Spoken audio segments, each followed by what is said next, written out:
Hey guys, thank you for stopping in today to check out my video. Today we're going to talk about Wells Fargo. But before I get into that, I apologize for the cockatiels in advance. They can be a little noisy, but I don't have anywhere else to film, so we're kind of stuck with them. So, back to Wells Fargo. I found it amazing that they finally got caught. They got caught with 2 million fake accounts, but let's be real about this. That is absolutely small potatoes compared to what they have already done. And that nobody seems to talk about anymore, which is really, really baffling to me. How it's like, oh, they made 2 million fake accounts. I don't know about you, but I honestly was not shocked. I was like, yeah, that sounds like them. In a grander scale, look at the mortgage crisis. Look at what they had done to, I can't even tell you, millions and millions of us who had gotten their homes taken away. Whether it was legit or not, they are sitting on a mountain of homes that they foreclosed on. And I'd have to say, probably 9 out of every 10 are done illegally, shady, missing things, but hey, you know what? Money talks and they get shit pushed through the court system. And I am all well too aware of that. So I'm here to tell my story about what happened to us with dealing with Wells Fargo. And every time I tell this story, it just brings up so many emotions, so much pain. I promise I won't break out into tears. It is that bad. My friends and family really pushed me to make this video because the world really has to know. They really do. Everybody I tell, they start by hearing and they go, and by the end they're like, oh my God. Yeah. So, what I'm about to tell you probably happened to the majority of you. Our nightmare, and I call it that because it is one I cannot wake from. Our nightmare began in December of 2008 when I approached America's Servicing Company, which is a division of Wells Fargo. They service the loans. I approached them for a loan modification. Okay, sure, we've got tons of programs. We would love to help you. Let's look at your account. Oh, well, we're only helping distressed loans. You've never been late, never been behind. You don't look like you need help. You're not suffering like anyone else. I said, well, I am in a predatory loan. They said, yes, we know that. I'm in an 80-20. I'm upside down. I need to modify since I can't refi. So they said, we've got great programs. What we need for you to do, tell me if this sounds familiar, is to become 30 days late in order to qualify for the modification process to start. I said, well, why do I gotta become 30 days behind? And they said, well, you've never been late or behind. You don't look like you need help. We're only helping distressed loans. If you become behind, you need help, even if it was fake. All right. Reluctantly, we became 30 days behind. That was the worst feeling ever. I hated that. I gave them a call back the beginning of January, the first week of January, and I said, all right, let's go. We've started becoming behind, like you told us to. And they said, okay, we'll start the modification process, but we should tell you, and this should have been my first indicator, we should tell you that you may see foreclosure notices come in the mail. And I said, why would I see those? So, well, you are behind. And I said, well, it's because you told me to. And they said, well, yeah, but we're starting the modification process, so now you don't have to worry about it. They cannot proceed with foreclosure because we're trying to modify the loan. Okay. So that was the first week of January. January 13th-ish. It was dated January 13th. I got a letter in the mail from them stating that, surprise, surprise, we need more paperwork. We need you to refax, refax, refax. We're all well aware of that. We've all been down that road. So, okay, here's this, here's that. And then 5 days later, January 18th of 2009, it was dated, I received my first notice of intent to foreclose. I called them up. I was terrified. What do I do? I said, I'm going to pay the mortgage. No, no, no. Don't pay the mortgage, because if you do, it'll kick you out of the modification loan process. And then you'll have to start all over again. Don't pay us. Just disregard those notices. Oh. So I did. For like 5 months. They wouldn't have an answer to me about the modification process. They kept saying it was pending. It was pending. It was pending. It was pending. I kept getting notices in the mail. We're one step further with the foreclosure. One step further. One step further.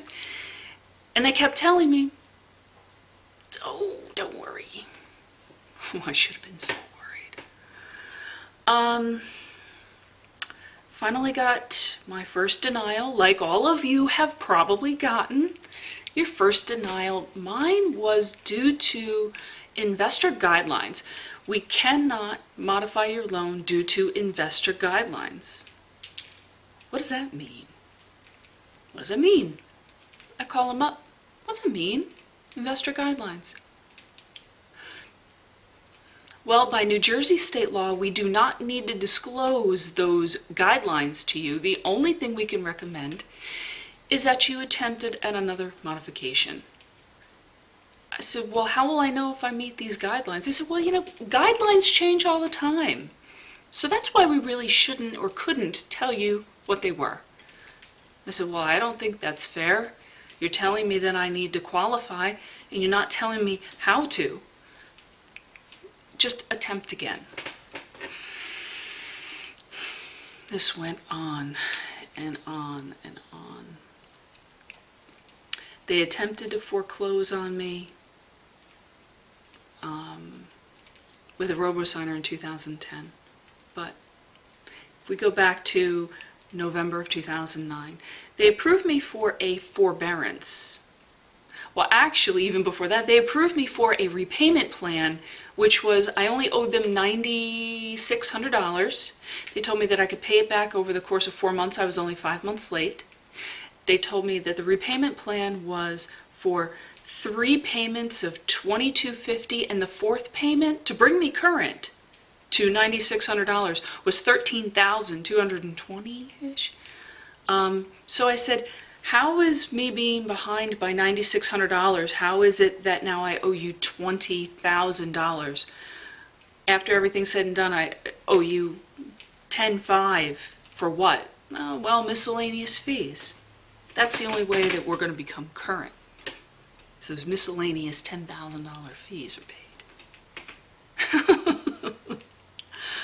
I'm screwed. I'm screwed. I'm screwed. I said, you're going to take my house. No, we're not. We don't want your house. Oh, yeah, you do. Yeah, they do. Because I can tell you, I know they do. I'm not filming in my house right now. I have renters in my house right now.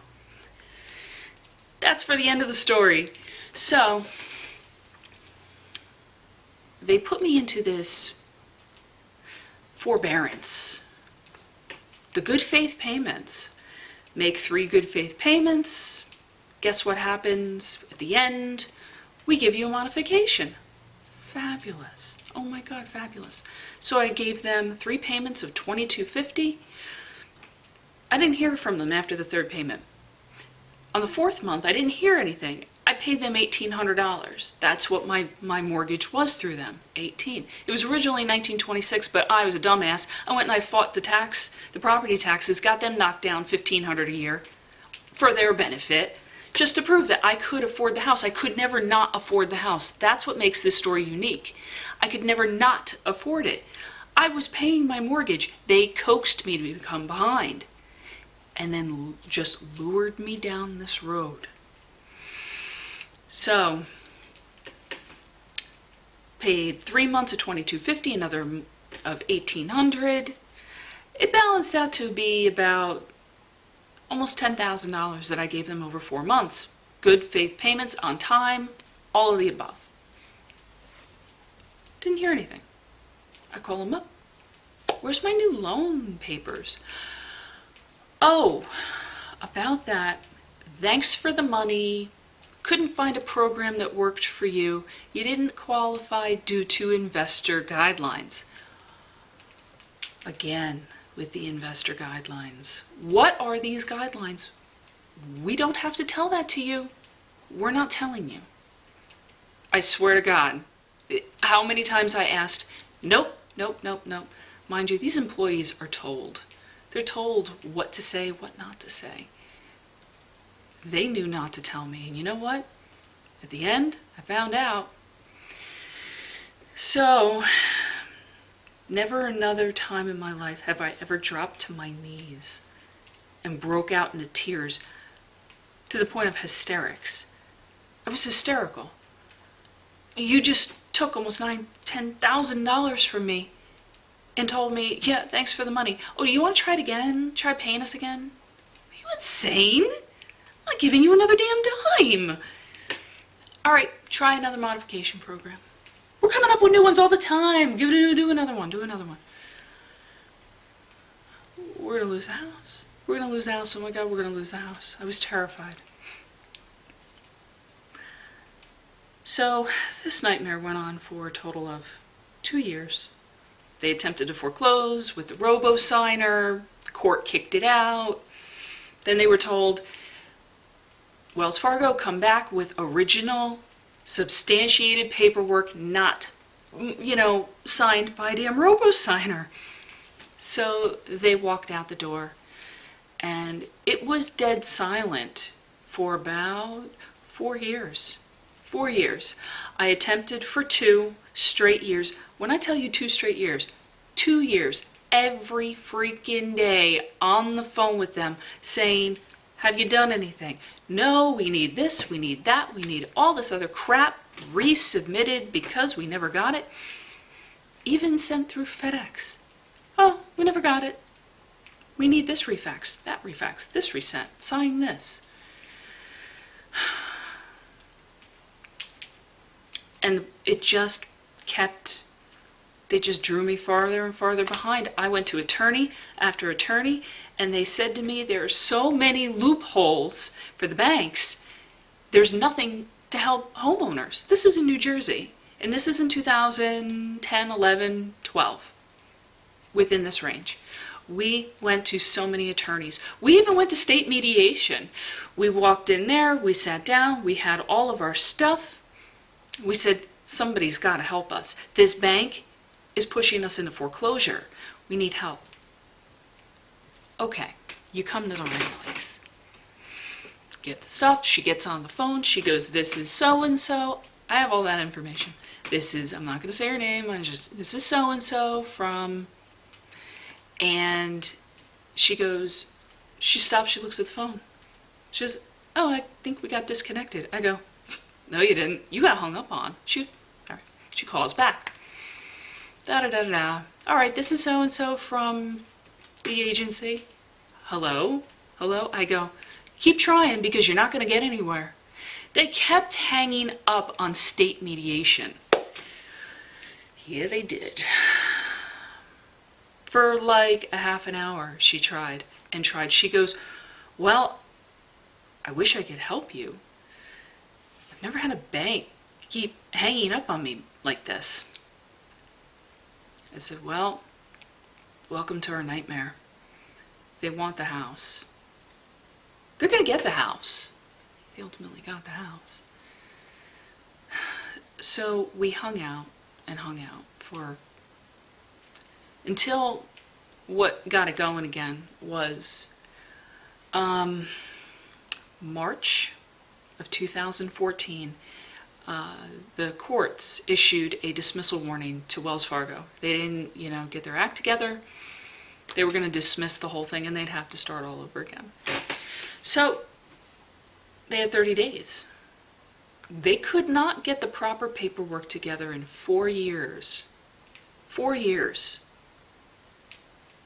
They could in 30 days. Mind you, this is right when news broke about Wells Fargo creating the employee handbook on how to create false documents when the originals are destroyed. So, yeah, that sounds about right. 30 days to come up with a bunch of fakes? Absolutely. So, they brought it to the courthouse. Courthouse believed it. And I had nowhere else to turn. I went to another attorney. I even tried one last final attempt at the modification. Denied. Of course. Investor guidelines. We have to move. Nobody's helping us. There are 7 billion people on this planet, and not one person can help us. And because you're not powerful enough, the ones that are powerful enough, they won't help us because they're in on it. So you're screwed. You're screwed. You are left to be slaughtered by this asshole bank. There's nothing you can do. They're too damn powerful. And that's what the attorneys told us. They go, they're going to have us wrapped up in litigation. This is going to cost you $15,000 in a retainer fee. They go, we can only just recommend you go find another place to live. I said, that's not the answer to this. The answer is, oh my God, look at the fraud and the illegal activity. Be that as it may. There's those loopholes for the bank and none for you. I can't believe this is happening.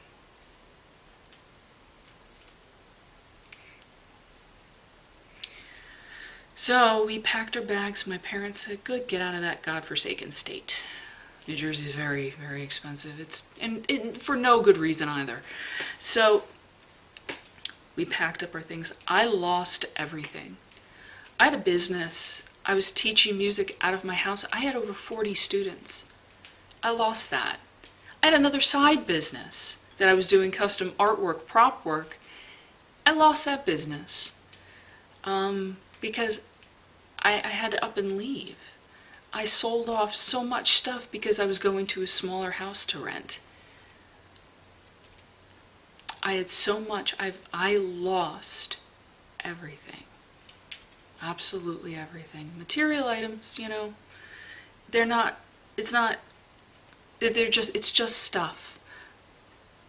But if it's in a fire, you lose it, okay, that's one thing. But to have a bank fraudulently come in and push you out of your home and you lose everything, there is just something that just makes you want to throw up and go, my God, how is this happening? And the media doesn't care. They're not talking about it. Not talking about it. So, we moved to South Carolina.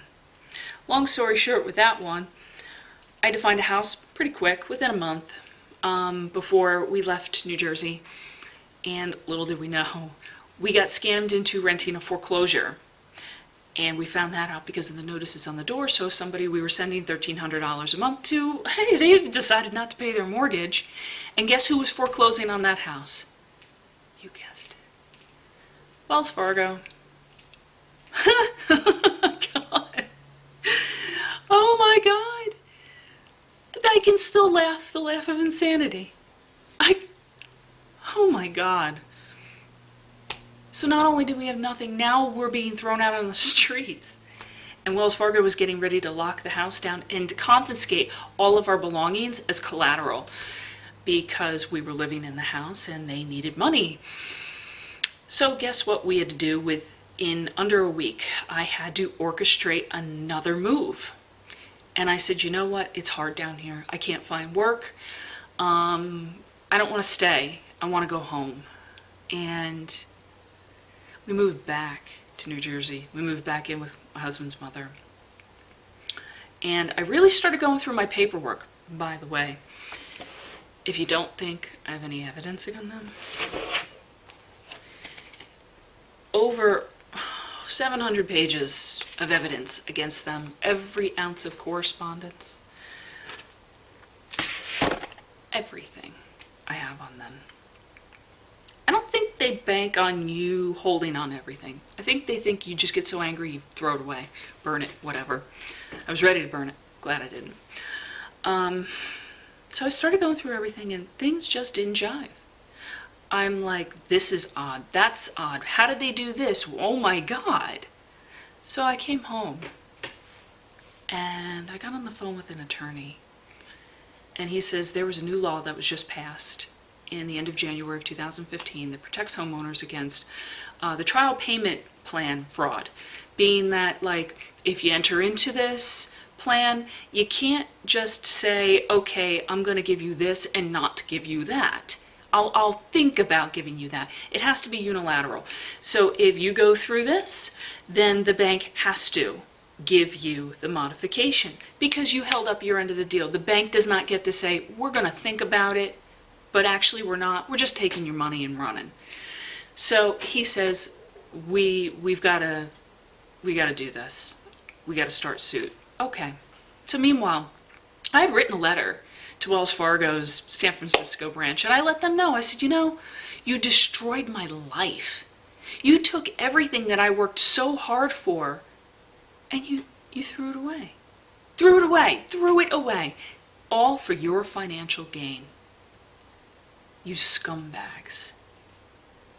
Well, the vice president's office of Wells Fargo gave me a call. She says, what's going on here? I said, you tell me. She goes, how did you lose your home? And I said, I was promised a modification. I did everything you asked. She says, let me take a look at your account. Here's where it gets good. She says, they told you to attempt for a modification? I said, yeah. She says, when? I said, in 2008, late of 08, beginning of 09. And she goes, I don't know why they told you to even attempt at a modification. I said, why is that now? She says, well, looking at your investor guidelines, because I told her, I said, I keep getting denied due to investor guidelines. She goes, looking at those investor guidelines is stating that your investor does not, has not, and never will participate in modification programs. I almost fell on the floor. Wait, what now? What did you just say? Is this something that every employee, hundreds of employees that I've spoken to over the last 6 years, this is something they always knew? She goes, it pops up right on their screen. I said, do you know how many times I asked what my investor guidelines were? And they told me, I'm sorry. By law, we don't need to tell you that. I said, these people knew what they were doing the entire time. She goes, yes. She goes, this is not your fault. This is our fault. I've been waiting at that time 6 years to actually hear Wells Fargo Vice President office say, this is not your fault. This is our fault. Wow, yeah, you're right. I said, you're damn right it is. I said, you have to make good on your end right now. You need to put me back in my house. My house sits empty. It's vacant.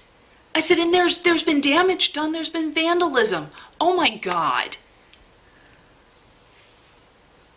Well, about that, we can't put you back in your house. But what we can do is we can offer you this. When we get ready to sell your house again, we'll give you the opportunity to make an offer on it. So, first you steal something from me, and then you want me to buy it back off of you? After you admitted that this was your fault, your people led me to become behind and kept leading me in this direction that ultimately ended up having me lose my house. Are you kidding me? And now I have to buy my house off of you a second time. How about no? And this conversation is done. You will be speaking to my attorney next. So I sued them. It's all here. Everything that I'm telling you today, look down in the description bar because I have it all linked. I made a website and you can read my lawsuit. You can read the paperwork that was going on, the correspondence. You can read their rebuttal. They came back and as a response to my lawsuit, they said that I'm trying to victimize the bank. That everything that I said is factless and it's a baseless claim.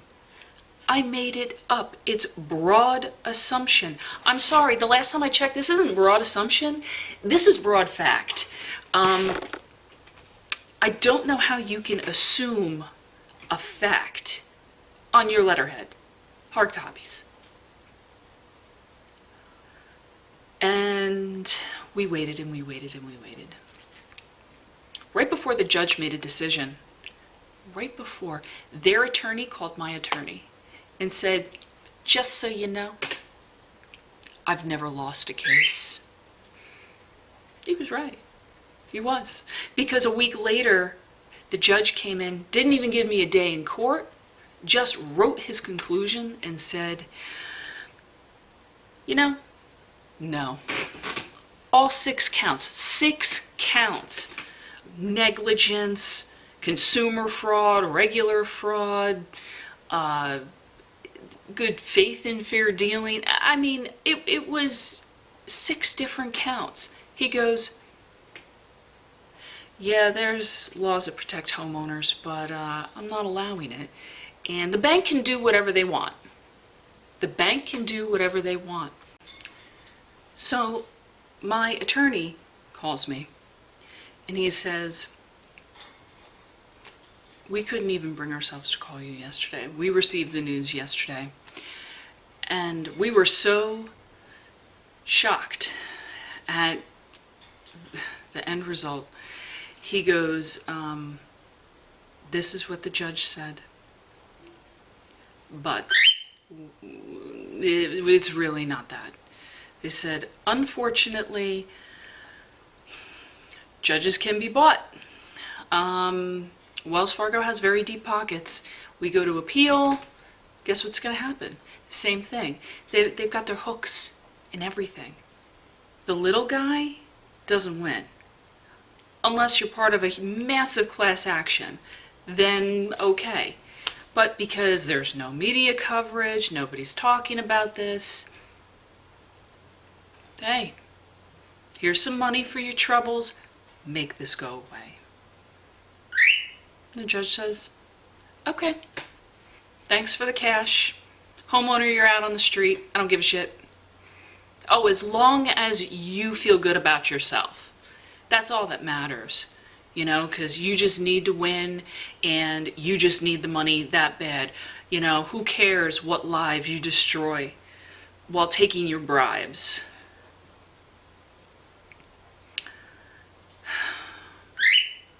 So, I never stopped fighting though. I never stopped fighting.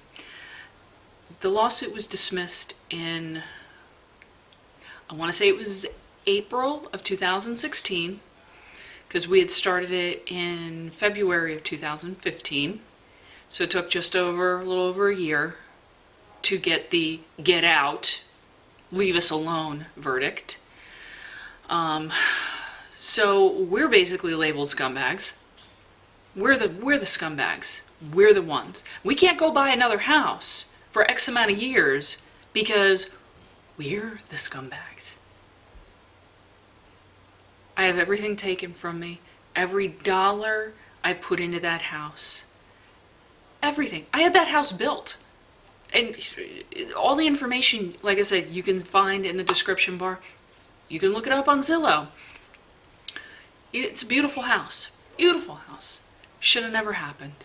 Should have never happened. I said to my attorney, oh my God, I never thought that I had any reason not to trust the bank. He goes, oh my God. He goes, you had every reason not to trust the bank. I said, how was I to know this? I said, what happened to us happened well before it blew up, that these banks were creating these huge foreclosure problems. I was in the mix when the news broke. But I mean, I've got letters written to the New Jersey Department of Banking and Insurance from August of '09. August of '09 was the first letter that I had sent. And it's funny. I called it out the way I saw it then. And I've read that letter over and over again saying this bank is throwing people out of their homes. This is fraud. This is corruption. And the system is rigged. Let me tell you something. You may or may not believe in Donald Trump, but I can tell you this. The words he speaks about the system being rigged, it is by far as true can be. I am living proof of that. Absolutely. The system is rigged. There is no justice in this justice system. It's all a matter of who you know and how much money you got. So, I'm sorry. Everything that went down, it could have been prevented. It could have been reversed. And I wouldn't be living in some dude's house right now, in a little studio that he built off the side of his house for a very affordable $1,000 a month, because rent is wicked expensive. And it's going to nothing. I'm not building equity. I lost everything. And it's been 2 years. But I never stopped fighting. And I am 100% truthful with that. I'm 100% truthful with this entire story I tell. Why tell a lie? Because you're not going to be able to remember it later. I can't tell you how many times I've told this story. And my God, people, when they walk away, they're like, I'm so terrified, because I bank through them. I have my mortgage through them. I was like, oh yeah, you better be terrified, because this shit can happen to you, and it can happen quick. And I've seen even worse of what happened to people than has happened to me. I'm sure I'm talking to some of them. But I went to the senators. I went to Cory Booker. All they did was reach out to the Financial Consumer Protection Bureau, the place that just walloped them with that $189 million fine. Well, apparently, if you're not part of a big group, they tell me, oh, okay, well, are you happy with their answer? I go, their answer is right in front of you. I said, you see what they've done. I said, what are you going to do about it? We're going to just archive it. I got on the phone with them, and this is what she said to me. We're just going to archive it. I go, you're going to archive this? What are you doing for us? What are you doing for people? What do you do when this happens? I can't sue them again because this asshole judge dismissed the case due to, hey, we don't prosecute friends, or we just take bribes. What do? We're going to archive it. You know what? I'm so done with you. I hung up. And I was done. I was done. That was June. I was done. I said, I cannot. I have been fighting for this house for the last 8 years of my life. If I am not fighting for this house, I don't know what my life is anymore, because it's been wrapped up in 8 years. 8 years of just fight, fight, fight, fight, fight. And for them to win.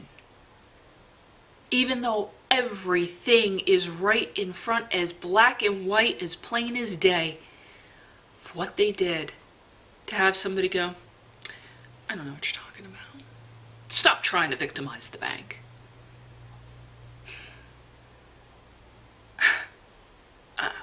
God.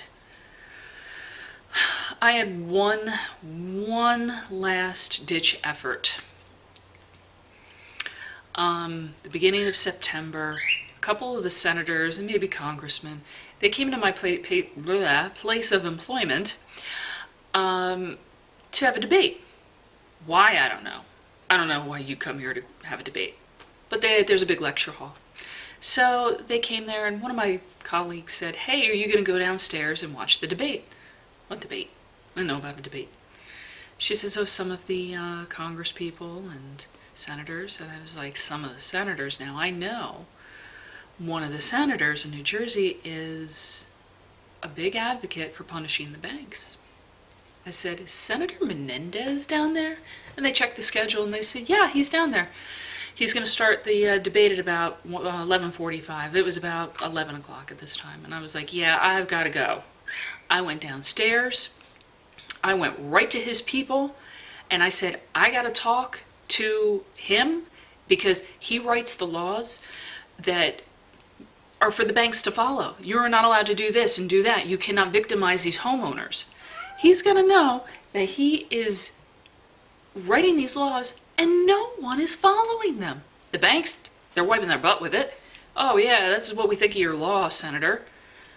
And then you have your federal judges just going, "Whatever, screw your laws, I don't care. Banks can do whatever they want." I went downstairs and I said, "You guys have to help me. I've got to tell you my story and you got to help." I got a hold of his press secretary because he wasn't there just yet, or he was preparing. So his press secretary said, "Well, come here, tell me what's going on." So I told him basically this entire story. And I said, "He has to know. Somebody has to prosecute. We want to go home." It was not about getting a house for free. It was not about winning a windfall amount of money. It was never about that. That's not why I sued them. I wasn't looking to take and to get a huge payday. We want to go home. We just want to go home. We were willing to pay them a mortgage again. After everything that they'd done, we were still willing to give them money. That's pretty moronic, but that's how bad we want to go home. And we still want to go home. So the senator's press secretary says, "We want to see everything. Everything. Here's my card. Go home. Send us all the most important stuff you have." And I figured, okay, you know what? What the hell? Honestly, what do I have to lose? I've already lost everything. So what do I have to lose? Going through the other senator's office got me absolutely nowhere. Going through this senator's office, I'm still waiting. It was the beginning of September of this year, 2016. I went downstairs and I saw them, and I sent them everything the night after. That same night. I emailed everything. And then the next day I got a call from Senator Menendez's home preservation office. I think that's what they call it. She came back and she says, "Okay, well, you know what? We're going to want to see everything. We're going to approach them."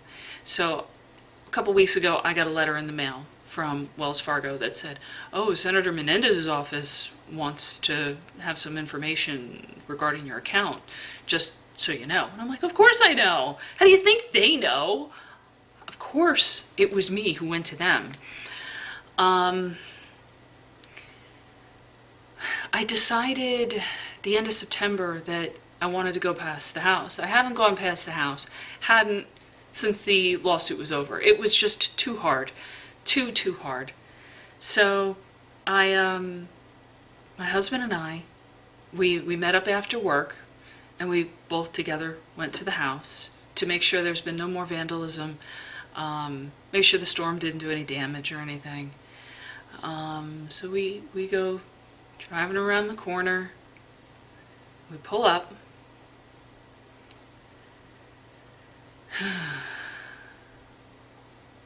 only to see that there's 2 cars in the driveway.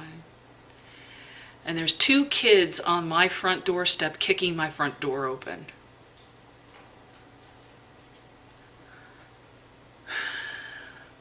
What the hell is this? What? I am not seeing what I'm seeing. I pulled over because my husband was driving behind me. I jump out of the car and he's screaming out the window.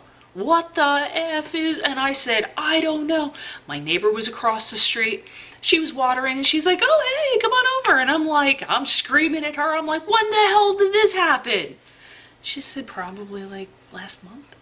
I said, well, I didn't even know anybody bought the house. It didn't even say it was for sale on Zillow. I said they had it for sale, then they took it off the market again.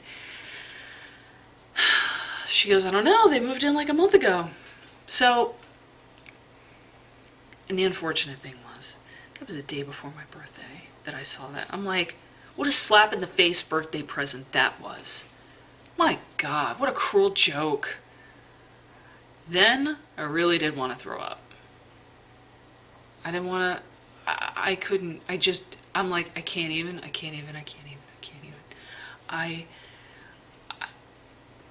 It's just, I had that house built. It's all me. Every blade of grass, every tree, every flower, everything that is in that house is me. And I see these 2 kids kicking my front door open, just kicking the door. Are you fucking kidding me? How the hell is this the real world? How does this happen? How does this happen? How are we not respected? We do right. We buy a house. We pay our bills. We do everything right. We did everything right. We did everything right. Except one thing. The first wrong mistake. We did everything wrong. We trusted the bank. We did everything else right. Everything. How does this happen?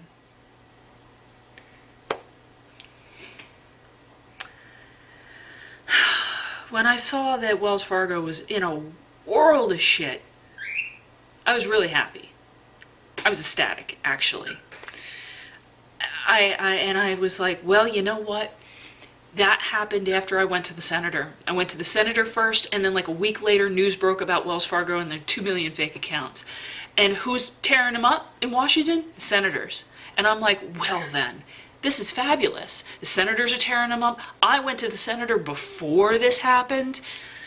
Timing couldn't be more perfect. Timing couldn't be perfect. I'm like, I'm going to get my house back. I'm going to get my house back. Oh my God, we were thrilled. We were so happy we were going to get the house back. That's why we went past the house. We needed to make sure everything was still okay. Only to find those people in my house. So I talked to my attorney. I had him pull up the information on my house. He's got access to things I don't have access to. And he looked it up and he says, that is an REO property. It's not really owned. The investors, because when the house foreclosed, I don't even know who holds the loan to this house. Is it America Servicing Company? Is it Wells Fargo? Is it U.S. Bank National? Is it the plethora of investors that grabbed a share of my sheriff sale deed at the end of the sheriff sale? Who owns this loan? And you know, MERS is involved, and oh my God, if you've done any reading about that. So, number one, it's all just, and then they're investors. They knew that I was still after them because they knew that this Consumer Financial Protection Bureau, they knew that they were in a world of shit. They knew something was coming for them.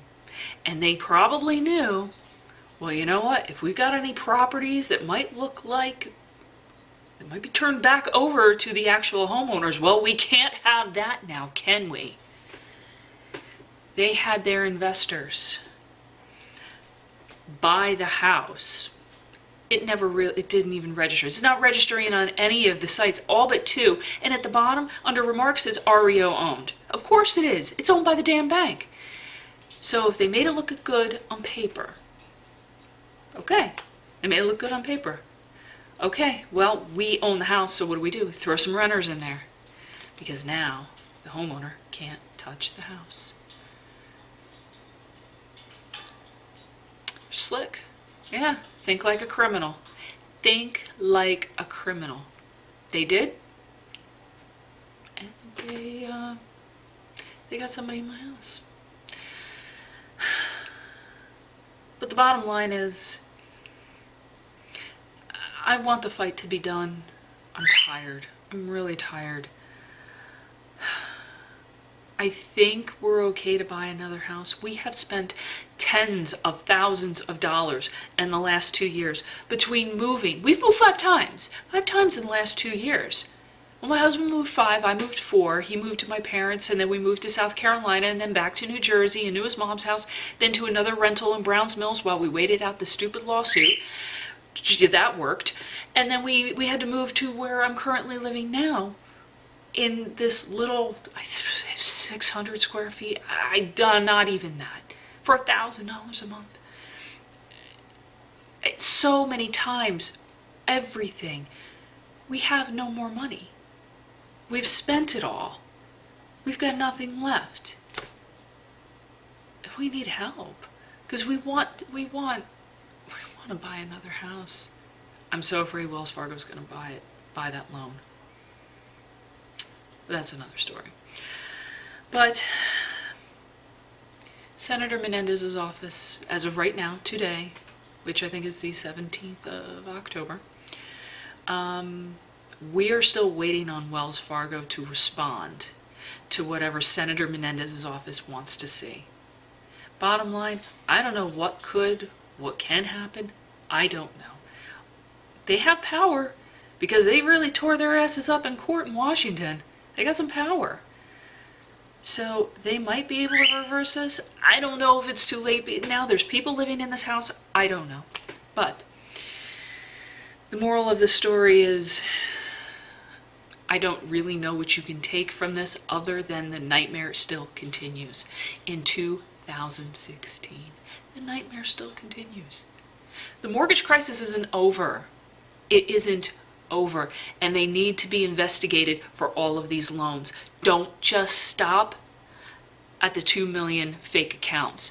Don't stop there. My God, don't stop there. Push, push. If you're in the middle of trying to fight for your house, oh my God, fight. Fight until the end. I don't know if you'll win. We didn't. We had a solid case. We have a solid case. Airtight. Airtight. Money talks. So, I don't know. Maybe I'll do another video with the update. If you want to see what happens, let me know. Let me know in the comments. And please be nice in the comments. Yes, I understand people lost their houses and stuff. I'm not one of these people that wanted something for nothing. It's just... I hope somebody sees this and maybe somebody can help us. If not us, please, if you're strong enough, help someone. Help someone. Stop this madness. Stop. Because you cannot let lives get destroyed like this. It's so destroyed.